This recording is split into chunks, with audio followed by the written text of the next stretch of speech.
Hola, ¿qué tal queridos amigos? Otra vez estamos aquí juntos para poder dedicar un tiempo a continuar explorando el Evangelio de Marcos. Y en esta exploración del Evangelio de Marcos ir conociendo la persona y la obra de Jesús. Las palabras de Jesús, los hechos de Jesús, las enseñanzas de Jesús nos muestran realmente que Él como Mesías vino a salvar al mundo. Sus palabras tienen una profundidad tremenda y sacudieron a los pensadores de sus días.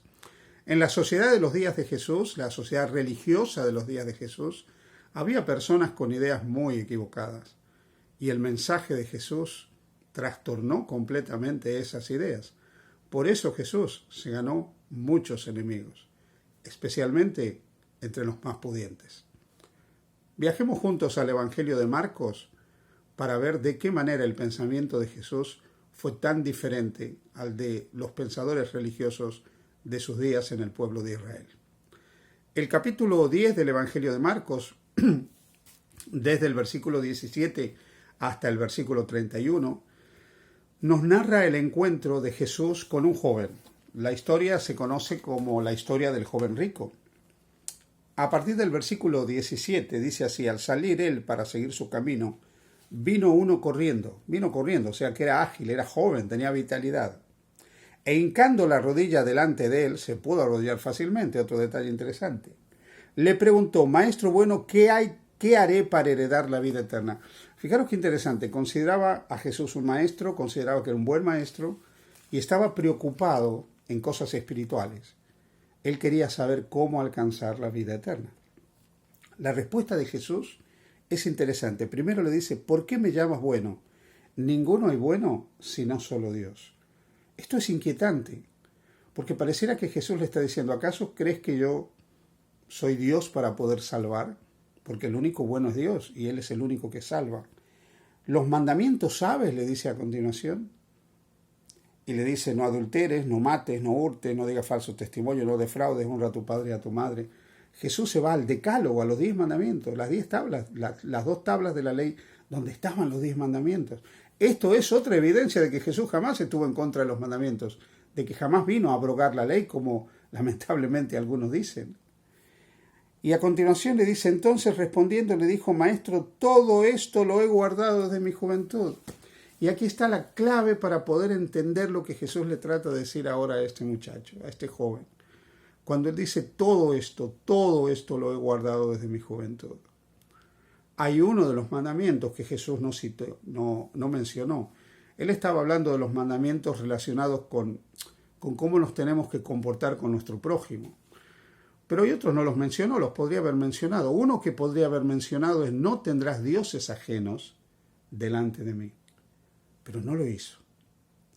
Pero cuando este joven le dice: todo esto lo he guardado desde mi juventud, ahora Jesús le va a mostrar que no había guardado todos los mandamientos, que en realidad para él había sido relativamente fácil ser moralmente ético en su relación con el prójimo, pero en realidad no estaba guardando todos los mandamientos.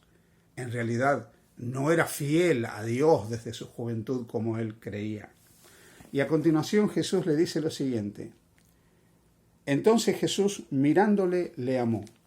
Jesús nos ama, como amó a este joven, y nos ama siempre, nos ama en todo momento. Dice: mirándole, le amó y le dijo: una cosa te falta. Fijaros qué interesante. Una cosa te falta. No le dijo muchas cosas te faltan.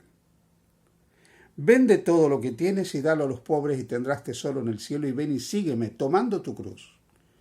Pero él, afligido por esta palabra, se fue triste, porque tenía muchas posesiones.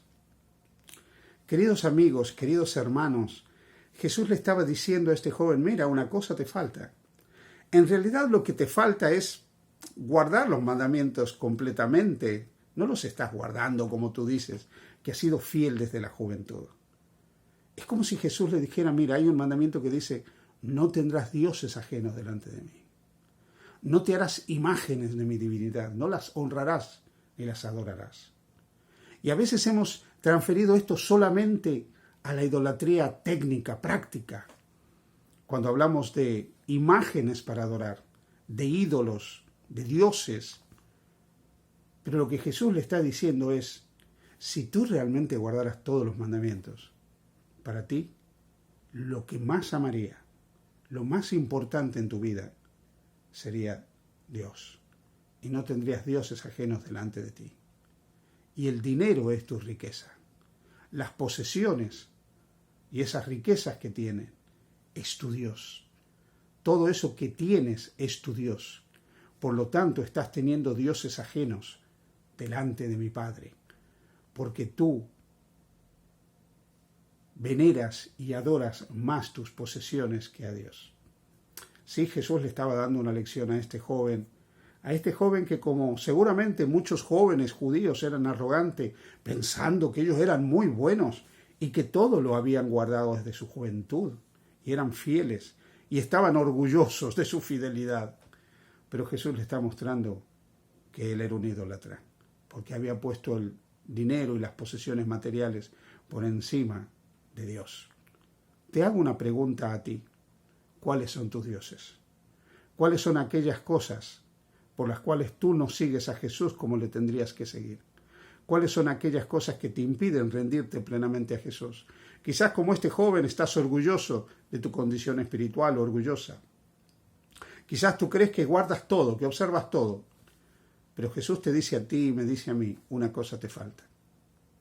Siempre a lo largo de nuestra vida nos faltará algo. Nadie es impecable de este lado de la eternidad. Pero a veces nosotros tenemos ídolos. Ponemos nuestra confianza, nuestro amor, nuestra veneración en cosas transitorias. Y en el caso de este joven eran las riquezas. Sorprendentemente Jesús dice a continuación algo que a los discípulos los impactó. Entonces Jesús, mirando alrededor, dijo a sus discípulos, ¿cuán difícilmente entrarán en el reino de Dios los que tienen riquezas? Los discípulos se asombraron de su palabra, pero Jesús respondiendo volvió a decirles, hijos, cuán difícil les es entrar en el reino de Dios a los que confían en las riquezas. Más fácil es pasar un camello por el ojo de la aguja que entrar un rico en el reino de Dios. Ellos se asombraron aún más, diciendo entre sí, ¿quién pues podrá ser salvo? Entonces Jesús mirándolos dijo, para los hombres es imposible, mas para Dios no, porque todas las cosas son posibles para Dios. Sabéis, en los días de Jesús, los escribas, los fariseos, los rabinos, los maestros, enseñaban que tener riquezas era un símbolo de la presencia de Dios. Si tú eras rico, eras porque eras un buen hijo de Dios. Si eras pobre, es porque algo habías hecho, algún pecado tenías por el cual no vivías en la opulencia. Y Jesús desenmascaró esto y enseñó que las riquezas no son una evidencia de la presencia de Dios, ni siquiera son necesariamente una evidencia de la bendición de Dios. Y mostró que las riquezas para muchos pueden ser un obstáculo, no digo para todos, pero sí para muchos son obstáculos para entrar al reino de Dios, para poder salvarse, porque aman más las riquezas que a Dios. Y dijo que así como era difícil pasar por un camello por la puerta más estrecha de Jerusalén, cargando todas las mercaderías que los camellos llevaban, era casi imposible que pasara un camello. Y esa puerta la llamaban el ojo de la aguja. Dijo que el que ama las riquezas más que a Dios le era difícil entrar al reino de los cielos. Así que los discípulos se asombraron de que los ricos no eran salvos.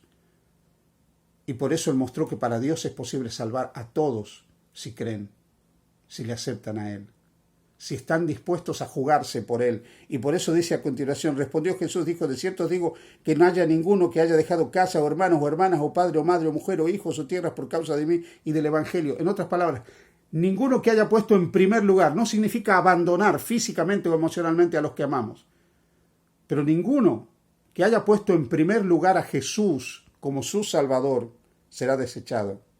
Dice que no reciba 100 veces más ahora en este tiempo casas, hermanos, hermanas, madres, hijos y tierras, con persecuciones y en el siglo venidero la vida eterna. Así que si nosotros seguimos a Jesús, ponemos a Jesús en primer lugar, por encima aún de nuestros más cercanos afectos. Y claro que tenemos que amar a nuestra madre, a nuestro padre, a nuestros hermanos, a nuestros hijos, a nuestros cónyuges, y amarlos intensamente. Pero amar a Dios por sobre todas las cosas, porque si no, no seremos muy diferentes al joven rico. una cosa le faltaba: amar a Dios por encima de todo. Que Dios te bendiga. Feliz día junto a Jesús.